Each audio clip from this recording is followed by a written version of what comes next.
Os incidentes que mais custam caro para a empresa não começam com erro técnico. Elas começam muito antes, na mente cansada de alguém que já não está tão bem assim. O problema é que ninguém está olhando para isso. E hoje o maior risco dentro das empresas não está nas máquinas, está nas pessoas emocionalmente sobrecarregadas operando máquinas. Para quem ainda não me conhece, eu sou Letéia Campos, psicóloga integrativa e consultora em saúde mental nas organizações. E o meu trabalho é justamente ajudar empresas a enxergarem o que está invisível, mas que está impactando diretamente os resultados. Estamos no abril verde, no mês de abril verde, que é o mês voltado para a conscientização sobre a saúde do trabalho, da saúde e segurança no trabalho. Mas a segurança não é apenas no físico. Segundo a Organização Mundial da Saúde, transtornos de ansiedade e depressão geram perdas de mais de 12 bilhões de dias de trabalho por ano no mundo. Gente, isso é muita coisa. E no Brasil, os dados da saúde, do Ministério da Saúde, não mentem. E o governo do Brasil mostra crescente e consistente os afastamentos por problemas de saúde mental. Ou seja, o risco já está instalado. Mas ainda é pouco conhecido? Não, ele é muito conhecido, ele está sendo negligenciado. Agora, eu quero te trazer uma situação real. Fizemos um atendimento em uma empresa de pequeno porte, uma estrutura enxuta, altamente demandada, tá? Uma média de 6 funcionários, metas extremamente agressivas, o ritmo acelerado, porque tem que dar conta, tem que dar conta, tem que cumprir metas. A liderança altamente técnica, competente ao extremo, mas emocionalmente completamente despreparada. E aí, o que acontece?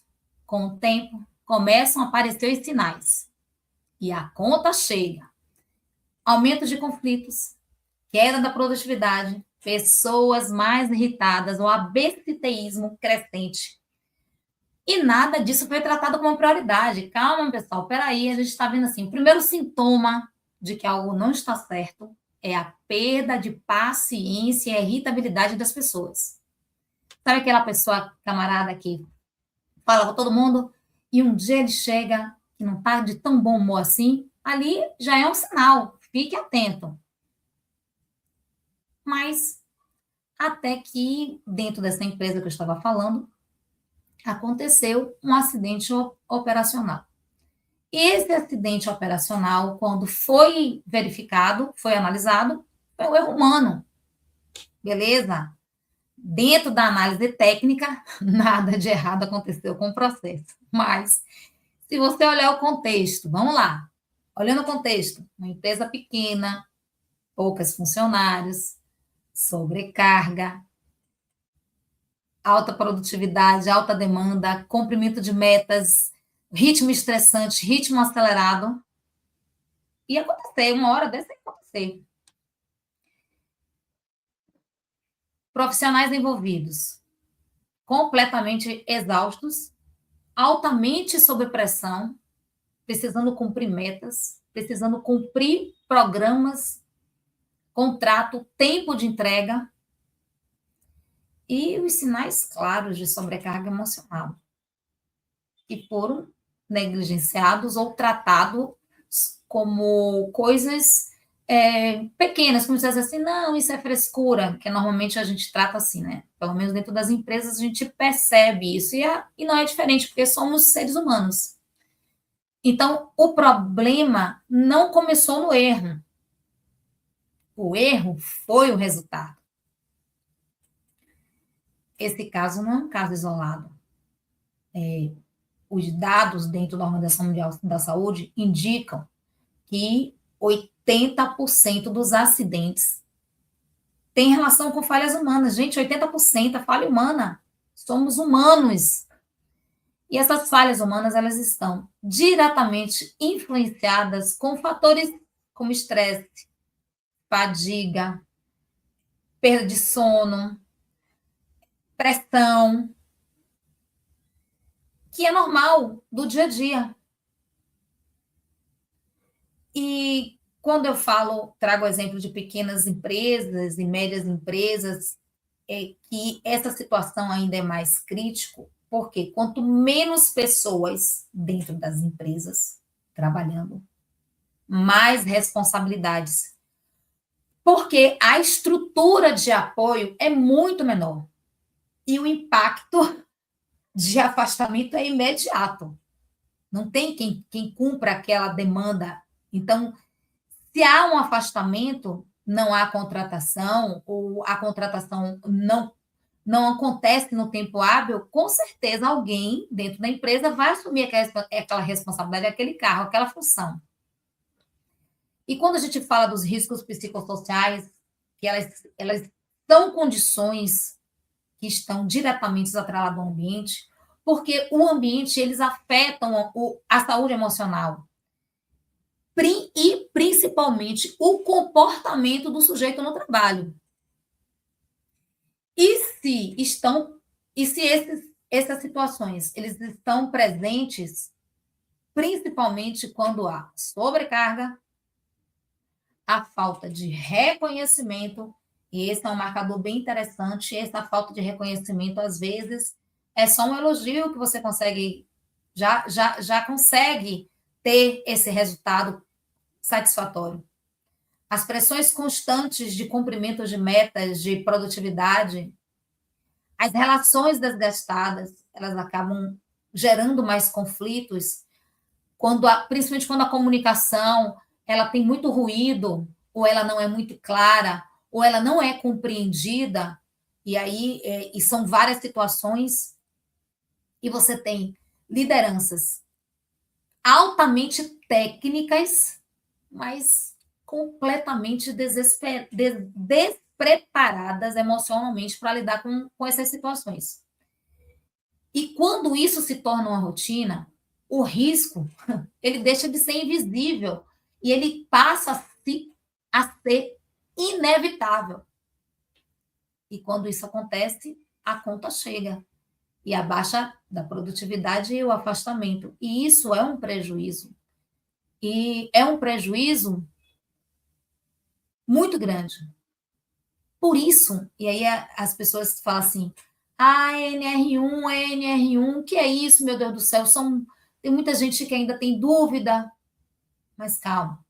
A NR1, ela não é de agora não, gente. Ela já vem de lá de trás, lá de muitos anos, desde 1970, para atender e diminuir esses riscos. E é interessante porque tem muitos marcadores que a gente pode olhar e verificar.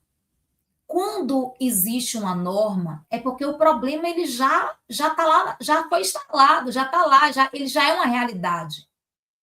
E é quando ele estabeleceu a gestão dos riscos ocupacionais, e isso inclui identificar, avaliar e controlar esses riscos do ambiente, ele está lhe dando a oportunidade, está dando a oportunidade à empresa dela corrigir preventivamente. E é isso que as pessoas não conseguem entender ainda. Muitas empresas ainda não perceberam que os riscos psicossociais, eles fazem parte dessa equação, não estão mais associados. E ignorar essa situação é assumir um risco que poderia ser prevenido.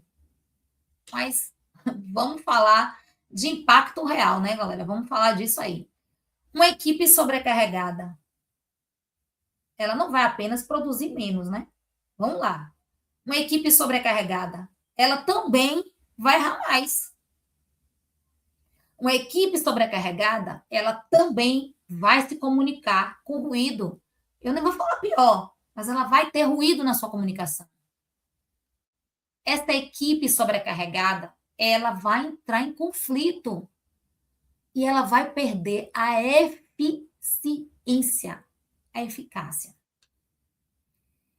E quando eu trago aqui as pequenas e médias empresas, eu falo sobre isso, porque elas não têm margem para absorver esses impactos. Agora, por outro lado, vamos pensar aqui uma empresa que ela entende que ela precisa fazer alguma coisa que ela não sabe nem muito bem o que é, mas ela sabe que está lá na NR1, que não é de agora, que isso já vem há muito tempo, mas que houve essa mudança e os riscos psicossociais, eles são ocupacionais, sim, e a gente precisa olhar com calma e com critério em relação a isso. Essas empresas que investem na saúde mental e organizacional, elas reduzem o afastamento, aumentam a produtividade, melhoram a retenção, diminuem acidentes e fortalecem lideranças. E fortalecendo as lideranças, a produtividade ela vai deslanchar, ela vai ter um crescimento. E o mais importante, quando as empresas constroem isso, elas constroem um ambiente sustentável. Agora, eu quero voltar lá novamente, aquele outro caso que aconteceu, que eu comentei anteriormente, e após esse acidente que foi verificado, a empresa resolveu agir. E aí foram implementadas ações como escuta estruturada.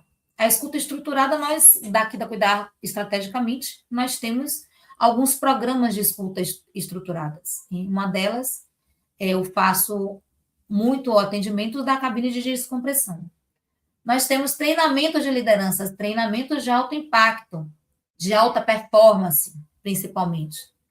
Temos também os primeiros socorros emocionais, voltado para lideranças, porque nós entendemos que o líder fortalecido e empoderado e com consciência, ele consegue atender o seu colaborador dentro dessa situação mais assertivamente.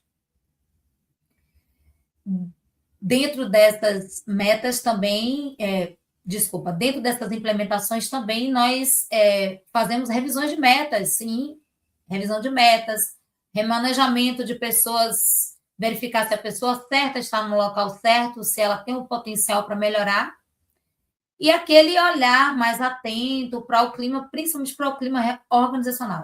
E aí o resultado a gente já sabe, que o resultado é a redução dos conflitos, a mais engajamento, a melhora do engajamento da equipe, a queda dos afastamentos por doenças e o aumento da produtividade.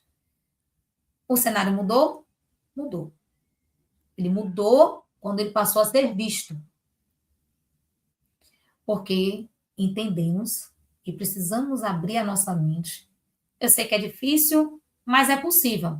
Cuidar da saúde mental no trabalho não é custo, é prevenção, é estratégia, é sustentabilidade. E as empresas que fazem isso, elas reduzem os riscos, aumentam a performance, fortalecem a cultura, gente. Fortalecer a cultura da sua empresa é maravilhoso, porque você acaba se posicionando melhor no mercado.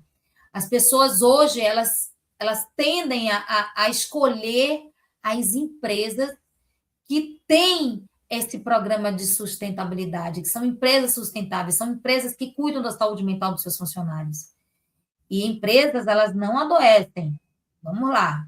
As pessoas dentro das empresas é que adoecem. E aquilo que ninguém vê e não foi cuidado vai aparecer. A conta vai chegar. E em forma de erro, em forma de afastamento ou de acidentes. E eu quero trazer aqui que desse mês de verde, que é o mês de abril verde, seja um convite, né, à consciência, principalmente à consciência e à ação. Porque a consciência sem ação, ela é vazia. Nós precisamos de ter uma ação consciente. E se esse conteúdo fez sentido para você, se trouxe algum nível de consciência, eu quero te fazer um convite. Muito simples. Esse não é um tema que precisa ser visto apenas uma vez só. Porque falar de riscos psicossociais, falar de saúde mental, falar de segurança no trabalho, é um processo contínuo de aprendizado e principalmente de aplicação. E é exatamente por isso que eu faço parte desse canal do Cuidar Estrategicamente, que é um espaço pensado para ampliar esse olhar, com profundidade, com responsabilidade, com estratégia, Aqui no canal você vai encontrar conteúdos que conectam saúde mental, comportamento, realidade organizacional de forma prática e aplicável, especialmente para quem lidera, gera pessoas ou toma decisões dentro da empresa. Por quê? Cuidar não é apenas acolher. Cuidar de forma estratégica é prevenir, sustentar e transformar. E se você quer continuar essa conversa, aprofundar esse tema e levar esse olhar para a sua realidade profissional, se inscreva aqui no canal, ative as notificações e compartilhe esse conteúdo com quem precisa ampliar essa consciência. Toda quinta-feira tem conteúdo novo aqui no canal. Porque aquilo que a gente começa a ver, a gente não ignora mais. Tchau, até o próximo. Beijão.